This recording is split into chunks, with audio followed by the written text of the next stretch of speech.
Welcome to the Alleghenies Ahead podcast. I'm your host, Ethan Imhoff.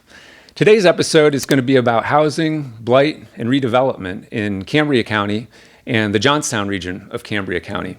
And before we introduce today's special guest, I wanted to give a little bit of background on the narrative around this issue and some of the motivations actually for this very podcast. So in preparing for today's podcast, I was reading some of the media narrative about this issue, and I was really struck by the amount of negative attention that is given to blight in Johnstown.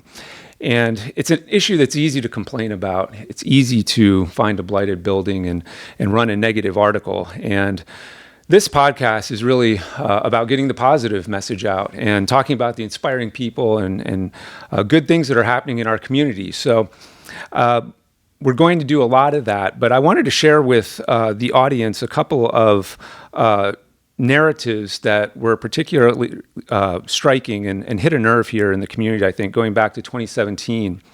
And the 2017, there was a lot of national media coverage on Johnstown, and the reason for that, the main reason for a lot of that coverage was the political situation, and Johnstown had voted Republican in 2016, and Cambria County and parts of Johnstown had voted Republican for the first time in quite a while after voting Democratic. So there was a fascination with that issue that led to this media coverage.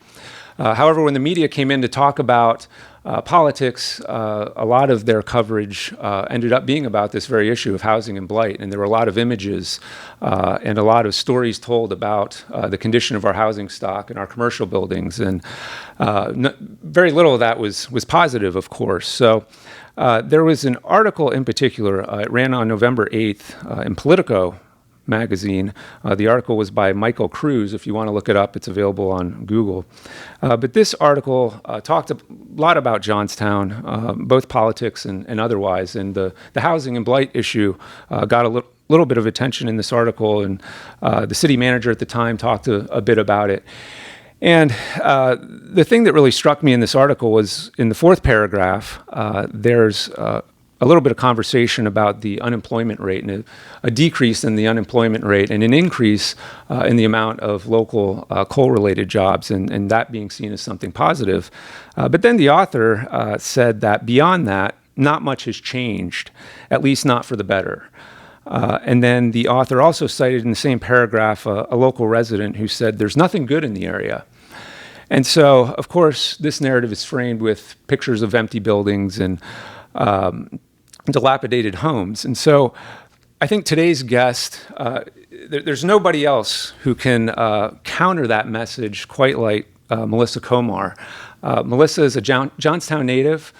She rose through the ranks of city government. She rose up to city manager and was one of the best city managers, I think, in the city's history. And then she went on to her current position at the Johnstown Redevelopment Authority, where she's currently executive director. So welcome to the podcast, Melissa. Thank you, Ethan. I'm super excited for this opportunity. As Ethan has mentioned, I definitely like to do the best that we can here at the authority to promote positivity. And there's been so many great projects that we've had over the last few years here, and I would love to sit and have the chance to chat with all of you. Yeah. Well, we appreciate you coming on. And, when I think of Melissa Komar, I think the word relentless comes to mind. And I'm friends with you on Facebook, so I know you do go on vacation, but it's not often. But I don't miss a call on vacation. That's right. So like I said, you're just relentless and with a positive message, but also with results and getting a lot of projects completed that do counter that negative image that we see a lot about in the media. So I want to talk about your projects in a little bit, but first I thought we could kind of set the stage for our listeners and talk a little bit about some of the basics of this issue. It is a serious issue. It's a problem in our region, blight, and the condition of our housing stock. In Cambria County, we have 65,000 housing units, and 12% of those are vacant. So that's 8,000 vacant units, and that's a much higher average than state or national averages. So I guess just to set the stage, Melissa, give us a little bit of background and context on the situation in Johnstown. Sure. And blight can be viewed in many different ways. The majority of people, the general public, they think blight and they think a structure. But there is more to blight than just issues with dilapidated homes. It can be a vacant lot that has higher grass, or it can be some issues with our river walls, things like that. It doesn't always have to be just an individual structure that may have some broken windows or a broken door. So whenever we talk about blight remediation, there are many different ways to remediate blight that isn't just a demolition of a property. Yeah, that's a good point to make. And one other thing which I wanted to ask you is the X's that you see on the houses. What does that mean? The X's were placed a few years back, and the fire department has continued to follow through with that implementation project as far as the X's. What those X's show is for public safety. If an emergency situation arises at those specific properties, whether it be an actual X or a one line, that is the way that the fire department has scaled that property. Whether it's safe to enter, whether they should be fighting that fire from the outside, whether the floors are structurally sound. So what that does is gives them the opportunity, when they quickly arrive on scene, that they are aware of the situation that they're placed in to provide safety to both the firefighters as well as the general public. So do we know how many blighted structures, properties, lots exists in Johnstown? What's the handle on that? It's approximately 800. Okay. Day in and day out, we all are here fighting that fight, and there's blight elimination that takes place every day. A lot of times it's not noticeable whenever it's spot demolition or spot blight elimination, but it's literally being addressed each day. Whether we have a volunteer group mowing a gateway, or whether we have a contractor out there in his excavator totally eliminating that blighted structure. So the popular narrative for the blight issue regionally seems to be the steel industry was booming in Johnstown 50 to 100 years ago. Johnstown was growing at the time. Since the offshoring of the steel industry, the population base has shrunk, which has resulted in the demand, or less of a demand for housing, and so we resultingly have a lot of vacant structures. I guess, how true is that narrative today? Does that carry over to now, and what are the other issues that are impacting the blight and it does. situation? We can look at statistics, numbers, and we show that during the days of the highest point of Bethlehem Steel, whenever they were employing thousands, that we had properties for 71,000 residents. And ultimately, those properties continued through the late 1990s and early 2000s, where we have a population of approximately 20,000.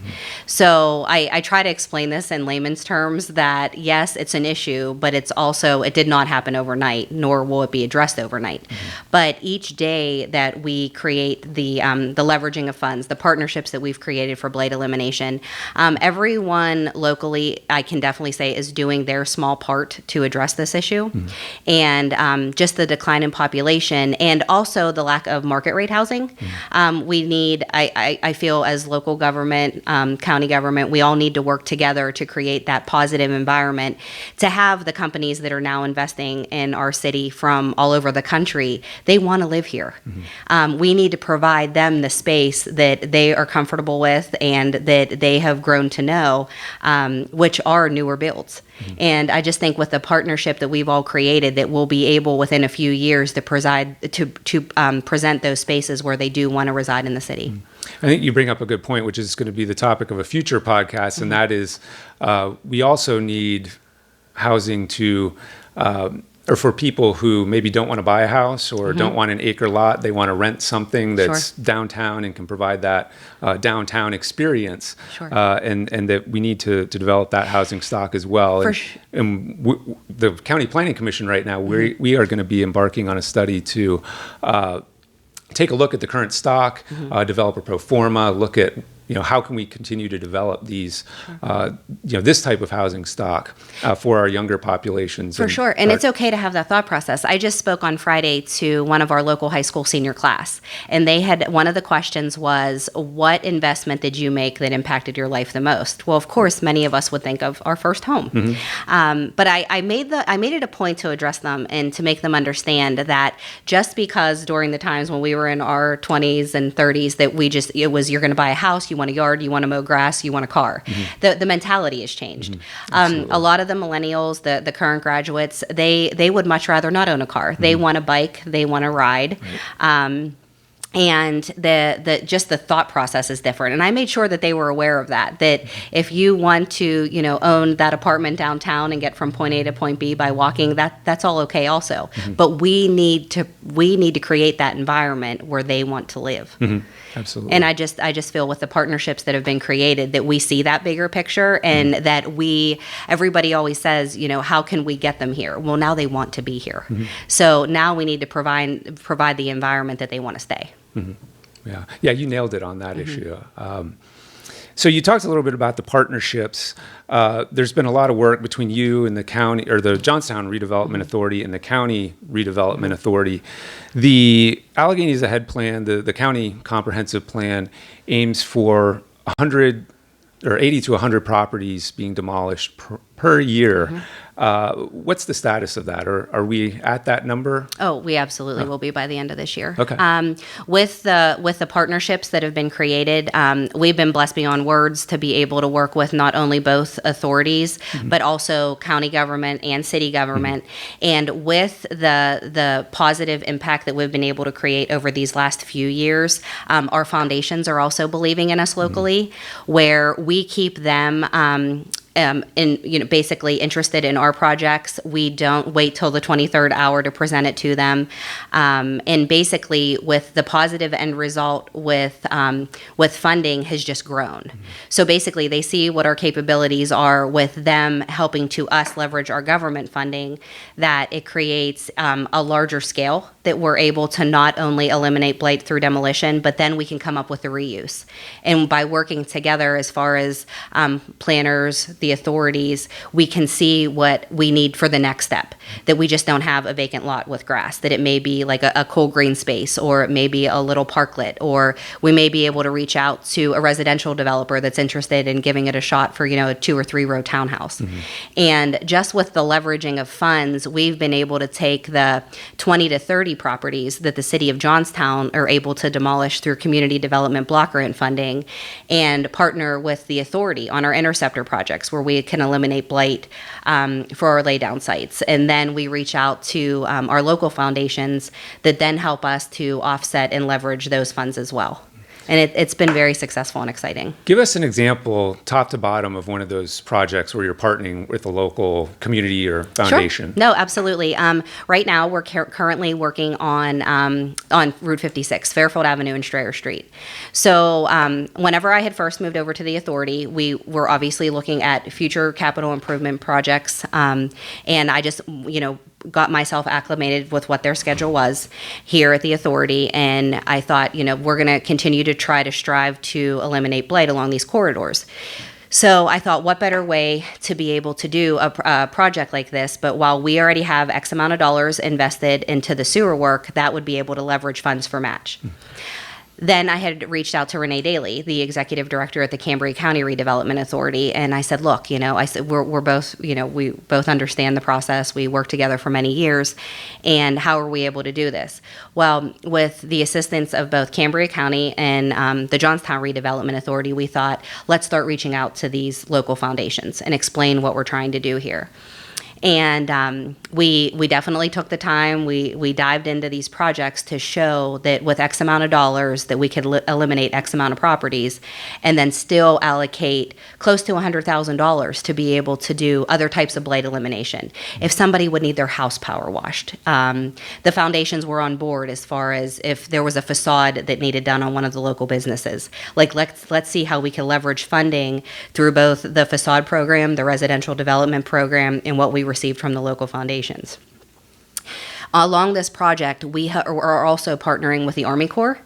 that a few years back we had had a connection through Vision 2025, and Wally Burlak, he had helped all of us to get in touch with the Army Corps and discuss Section 313 funds with such a large-scale infrastructure project that we're doing here. And 2 years later, it came to fruition. The Army Corps next Thursday here will present $2.1 million for the Fairfield Avenue Interceptor project, where that shows the partnership not only with the local foundations, but the Army Corps, the city government, and the county government. And through the Army Corps funding, one portion of the criteria that we had to follow was an environmental assessment needed to be done in the area. And with the partnership with the city and the county, Renee had brownfields funding available. So we were able to then pull Tetra Tech into our project, who is the contractor for the brownfields. And they were able to do the environmental study. So I don't really know how much more we could have partnered and leveraged fundings other than this one specific project this year. Did Politico report on this? They did not. Oh, they should. So they wouldn't want to talk to Politico. me. They wouldn't want to talk to me. It's funny. Whenever I meet with any of the college or high school students, they say, "What happens whenever someone interviews you and it starts to become negative?" And I say, I stop them right there and say, if you want to interview someone on a negative side, then find someone else, because it's just not me. We all work too hard every day, and we have true positive results. Mm-hmm. So at the end of all of this, it's not that we don't ever discuss pie in the sky ideas. What we talk about is projects that are being implemented currently. Mm-hmm. So we have the 80 to 100 properties. We've nailed that. From a planning perspective, what's driving you? What are your long-range goals? How are you getting there as an organization? Sure. And as far as long-range goals, we need more commercial development. That is one of the strongest corridors as far as zoning for commercial builds. Mm-hmm. And basically want between Cambria County and the Johnstown Redevelopment to take ownerships of those parcels. Mm-hmm. One of the obstacles that we've faced over the years was whenever there's 4 or 5 different property owners in 4 or 5 different states whenever a developer wants to acquire those properties. So I feel that between the partnership with the authorities and the Tax Claim Bureau at Cambria County, that we've been very successful in acquiring the properties that we need to implement development. And just with what we're able to do as far as cleaning up those corridors and creating the environment that we are in our downtown, it will start to move out into the gateways. Great. So what, in your opinion, could be done to better improve blight remediation and redevelopment in the county and here in the Johnstown region? Improvement is always collaboration. Mm-hmm. I just feel the more people that we get at the same table and the way we're able to leverage those funds and allow the professional in their realm to succeed mm-hmm. and to excel.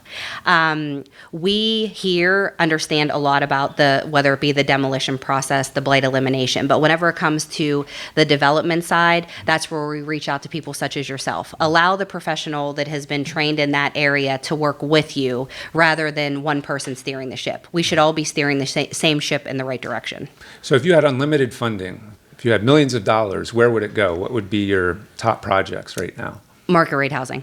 Okay. I do feel that's very important. We are at the peak of blight elimination, mm-hmm. and for blight elimination and then new residential space, I think would be a great balance mm-hmm. as to what we need as game changers here. I think just look at the Roxbury School project. Mm-hmm. I think they have 5 or 6 open spaces, and it just makes it's such a true change on the Franklin Street corridor there. Mm-hmm. You see people out on the rocking chairs enjoying the space. Right. Just everything so crisp and clean, mm-hmm. and just to be able to place those types of builds throughout our city right. Will just change the mindset. Well, and just as a bit of background too, we used as a model for the study that we're going to be doing here to help facilitate the market rate housing. We used a model that took place in Altoona and Blair mm-hmm. County. They did their strategy in 2013, and the number they came up with, it's around 350 dwelling units, and that's a need, an unmet demand of people who would be willing to live in the downtown area at a minimum mm-hmm. if there was this type of housing available. Now, I know in Altoona, that study has been used to facilitate one project that's complete right now. It's called the Elizabeth Apartments, and that project's currently full. Mm-hmm. And then there's several other projects underway. So that piece is really exciting, and I think there's a lot of promise because, like you said, we have to provide that living experience for younger generations that are seeking something different. We do, and whenever we talk about economic development, a lot of economic development is our natural resources also. We can't buy these mountains and we can't buy these rivers. So whenever we always talk about cost, what we have been given here is just, it's basically at our fingertips. We were basically all raised to hate our waters based on floods, acid mine drainage, things like that. And those very same rivers that whenever I was growing up, my parents wouldn't let us get anywhere near, my son throws his backpack on and his fishing rod and goes with his buddies down to the river and they fish. And it's just exciting to see the change through the years as to economic development in so many different ways. Whenever we have people that join us here to run and bike on our trails, they're eating in our restaurants, they're walking our streets, they're staying in hotels. And it's just so exciting whenever you get to pair everything together as to what we're doing for blight elimination and economic development. But there's so many different arms to that. Yeah, they all feed off each other. Exactly. Yeah. They do. Yeah. So one of the other recommendations from the Alleghenies Ahead plan is the creation of a blight task force. Like you said, bringing together formally those organizations that you've talked a little bit about, working together collaboratively, bringing those organizations together to develop recommendations to attack the issue. Can you talk a little bit about the blight task force and what's going on there? Sure, absolutely. There's actually a task force that oversees the Johnstown Redevelopment Strategy, and the city has their own blight task force, which it's all intermingled. Everyone really works together. But that gives some feedback from the outside looking in as well. The city has a hired consultant that basically steers that ship for blight elimination. And that always helps because sometimes whenever it's in your face all the time and you've worked on it for so long, just that outside perspective could really make you see things in a different light. And also, as far as historic property goes, we have a few individuals who feel very strongly about the preservation of our historic properties, which we should. We couldn't build these properties that we have in our central business district and surrounding wards here if we had to tomorrow. So we should really embrace those sites. And I think sometimes maybe that gets a little off of our radar because we're so focused on the stick-built homes that need to be demolished that we forget that some of those funds need to go towards preserving our historic properties as well. Okay. So what are the all-star projects right now? If Politico came back to town and we wanted to take them on a tour of positivity for a different type of article, what are the projects you take them to? We have a lot going on here at the Authority. It's super exciting. Whenever I had moved over to the Authority, the majority of our properties were vacant. We are now proud to say that we're fully tenanted. Our properties in the Lower Works, we own a portion of the Lower Works from the days of Bethlehem Steel. And we house the Center for Metal Arts, blacksmithing and forging school that chose Johnstown as their home to relocate from Florida, New York. And anytime on the weekends, whenever they have their workshops or whenever they have their week-long shops, you can always drive Iron Street and see license plates from all over the country, which is super exciting to take those vacant mill spaces and turn them into an education facility. We have hanging gardens. And this just isn't a mill space, though. I mean, No. This is something that's like Absolutely. historically significant. It It has is. these gargantuan pieces of equipment. I can't even tell you what they do or did, but they... Well, and the Center for Metal Arts has most recently refurbished one of those hammers. Right, and doesn't the And Smithsonian own some They of these? do. Yeah. We house the largest hammer in the world owned by the Smithsonian. Right. And it was That's great so to be cool. able to put these properties back into reuse for what they were made to do. That's the key Right. part of all of this. It wasn't just, here's office space, or, Right. here's just a random tenant that needs a roof over their head. It was we truly found the right fit for the properties. And it's authentic. You know, Exactly. Everybody's looking for authenticity, and there's It nothing is. more authentic in Johnstown than For sure. making steel and metal products. right? Exactly. It's like I say, it runs through our veins. Yeah. It's exciting. Our machine shop is the home of Hanging Gardens. They are a medical cannabis manufacturing company. And Pipelines Incorporated, they're in the electric shop. This is their 5th location from East Liverpool, Ohio. So our properties on Iron Street are fully tenanted, which is super exciting there because we also have the portion of the trail along Iron Street that connects to Honan Avenue that takes you to Hingston Run. So not only do you get to enjoy the arts and the iron, but you also get to enjoy our outdoor trails and rec. So you alluded to the Iron to Arts corridor. Yes. Talk a little bit about that, because I think that's just a great idea and ties a lot of this together. No, absolutely. A probably about a year ago now, a group of people got together and were like, how can we create this positive, corridor to show all of the great things that are happening? And basically what we chose to name this corridor was Iron to Arts. It starts on Clinton Street where Gautier's space is, and they have all the amazing things going on there and house many employees. And along that corridor, you pass the train station, the gas park, JWF, the area that I refer to as the Lower Works, and ends at the Artworks and Bottle Works. Mm-hmm. So you see literally Iron to Arts through all of these buildings because of the Center for Metal Arts, the Bottle Works. Everyone has that creativity behind them, but they are also, those steel mills are still like bustling today. Mm-hmm. So it's exciting to talk about because you have once again, the outdoor rec, the iron, and the arts. Mm-hmm. So what are the, let's say Center for Metal Arts, the Hanging Gardens, mm-hmm. the Iron Arts Corridor, what's the dollar investment on on these both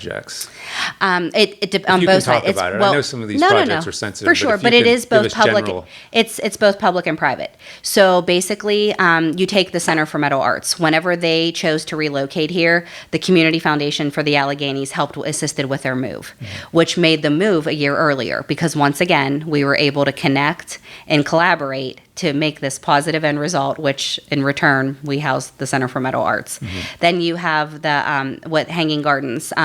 They're physically in our property and they are our tenant, but they have contributed on the private side for all the upgrades in the property that they need to be successful. Mm-hmm. Pipelines the same way. What we did as the authority is for many years, I know this would be hard for many people to believe, that there were not public utilities on that portion of Iron Street. Mm-hmm. Bethlehem still owned all of their own utilities, and they were never expanded from point A to point B. Mm-hmm. So during the time, once we had those lease agreements in place, we actually expanded 1,100, we extended 1,100 feet of 6-inch natural gas, 523 feet of 3-phase electricity, and over the last 5 months, for the first time, we have internet service on that portion of Iron Street. Mm. So you don't think about it. I thought that I was going to be able to pick up the phone, call Penelec, Peoples, and the Water Authority, and all of a sudden you flip a button and the utilities would work, and that wasn't the case. Mm-hmm. And we had a great partnership with the Greater Johnstown Water Authority in the city of Johnstown mm-hmm. for sewer and water service. Mm-hmm. So during those months, whenever you went down there, it was literally like Grand Central Station because all of those utilities were being installed at the same time for all of our tenants. Oh, that's great. It was really exciting. Yeah. Yeah. Well, and there was the Iron Arts Corridor has some public investment too. Yes. The governor mm-hmm. came to town to present some funding. Yes, there he is. There he is. Perfect. So through the Iron Arts Corridor, there have been grant applications that have been successful. Gautier, $500,000. The Artworks and the Bottle Works, don't quote me 100% number-wise, but he's been a true believer. Mm-hmm. I refer to everyone here as the believers that continue to move forward regardless of what the situation is. And the state government believes in this area. They want us to be successful. They want to pick us up, but we have to follow through on our end also. Mm-hmm. And that's I just feel that that's really changed over these years, that all of us working collaboratively and with the support of the state, that we've been able to make many projects come to fruition. Yeah. Speaking of the city, they have some funding, I guess HUD-related funding from the U.S. Department of Housing and Urban Development that your organization is going to be overseeing to use for demolition? The UDAG funding? Well, they actually oversee that portion. The city does. What we do is we have an intergovernmental agreement between the city and the authority, mm-hmm. and the city they are able to Act 90. We are not an enforcement agency here at the authority. Okay. So we partner on the projects. The city code enforcement department goes through the Act 90 process where they post the properties if they cannot find the last prior owner, make sure that the proper documentation is followed through with. Then 30 days from that point, then we are able to demolish the property. At that point, the owner is given two options. Either the property needs to have an implementation plan to bring the property up to code, or they need to sign it over for demolition.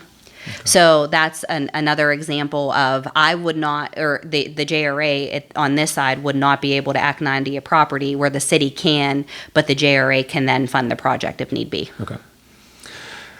Are there other projects, initiatives you want to highlight? Oh yeah, we can keep going if you'd like. I just got to the lower works. Well, okay, so No, that's fine. You can do a top 3 or top 10. It's great. We Sure. want to make sure Politico has lots of material when they come back. No, I appreciate that. Honestly, this building is a great project. We're sitting here in 416 Main Street. It was a vacant property for many years. The board gave me permission to purchase this property at a county judicial sale. We worked with the Tax Claim Bureau to be able to move it to the judicial sale in hopes that it got into the hands of the right person, whether it be JRA or a developer. And 2 years later, here we are. We're housed in this property. We have 6 tenants currently and a very large investment into our downtown. Mm-hmm. We've been so successful with our lease agreements and other parts of the city that ultimately we want to reinvest back into our city and create a pretty awesome space for all of us to be able to work and enjoy our downtown. And this building's right on Main Street, which, as you're driving through the heart of the city, and one of your tenants is a rafting company, right? So I think one of the best visuals and signals of revitalization is when you're driving down through the summertime and you see all these people in their bathing suits hanging out on the street. Sure. It's great. You see this whole crowd It gives of you them. a burst of energy. Yeah. It does. And the restaurants will tell you the same thing. They enjoy just the constant traffic, and everybody, let's face it, you're not going rafting if you're crabby or in a bad mood. Like everybody's like full of happiness, and they want to get out there and enjoy our waters, and we give them that opportunity here. And the owners of Cool Tubing, they partner with all of our local restaurants to promote. They promote our city every chance they can, to the point that they have a great story when you talk on the top of our parking garage, where we have the spaces set aside to show, like, take time, like, enjoy the city, like, look what it has to offer here. So it's been super exciting as far as the redevelopment of this site specific, and just the different corridor projects and how we're able to work with so many people that want to now be invested in the downtown. And the private side's been great also. Many of these property owners for years never had anyone go through their doors or have the opportunities to lease their spaces, and those times are changing. And whenever we need to create, whether it be a quick tour of properties, I can't thank the private property owners enough, our local realtors, and just what we're able to do to get these people into the properties to show that there is opportunity here. You know, a locked door isn't going to help us. Right. We need to be able to get through those doors and to promote this area. And it's all fun, really, at the end of all of it. It's like whenever you love what you do so much, you don't mind those long days, and it's just good stuff. And to just be able to know you could pull in 3 or 4 people at any given time to present the exact same message out of a pool of 30 or 40, it's great to be able to have that opportunity. The relentlessly positive message is wonderful. It's great. For sure. So I have one more thing. Okay. Since you were speaking about this building, this is a really unique business project that's going on that's having a positive impact on the blight situation. So I'm holding a roll of toilet paper, which people are kind of wondering, like, why are you holding toilet paper? So one of Melissa's businesses that is here in the building is the Johnstown Toilet Paper Company. Johnstown Paper Company. Yes. Johnstown Paper Company sells this wonderful toilet paper, and the proceeds, all the profits from the toilet paper sales go to eliminating blight. And they've already torn down some houses, right? They did. The second one is in the works. The first one that they had demolished, they completely funded it. It was a property on Church Avenue in the Conemaugh Borough section of town. And they were awesome with their marketing piece, the way they did everything. They posted 2 different properties on, I think it was on Facebook, and I'm not sure if it was Twitter, but it was definitely Facebook, and allowed the community to choose which property that they felt needed to be demolished. So it's an awesome experience from day one. Let's face it, we all need toilet paper. Secondly, they're investing in our city with the revenues that they're able to bring in, and ultimately asking for the input of the residents as to what properties should be demolished. And then they are working with our local contractors as well, and the end result's pretty amazing. So come check out Melissa's building, 416 Main Street, and buy some toilet paper and help the cause. Exactly. I always like to ask, is there any ways the public can get involved with what you're doing? They can always get involved. I say it all the time. Whenever we were joking about me being on vacation and taking phone calls, you never know what phone call is going to lead to what project or what, potential positive situation that we would have never thought of. Let's face it. That's why I always say allow people in their realm to be successful and let's work through what they want. So it's no different than a public hearing, as you know, in our world. We schedule public hearings because we want public input. So many people think that their voice is not heard, and it's the complete opposite.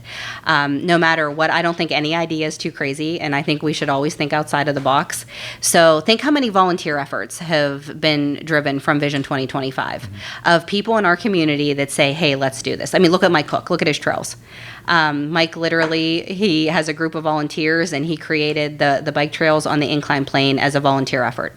So regardless of what position you're in, regardless of what you do from 8 to 5, I just think that we all have great ideas, and we should share them and see what we can do to better our community.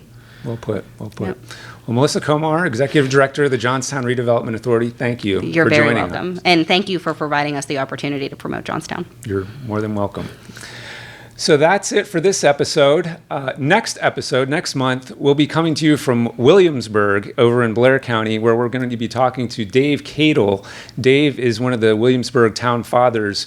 And in Williamsburg, they're working on a recreation-based revitalization plan. So we're going to talk to Dave Cadle and learn all about the good things going on in Williamsburg. So until then, thanks for listening. We'll see you next time.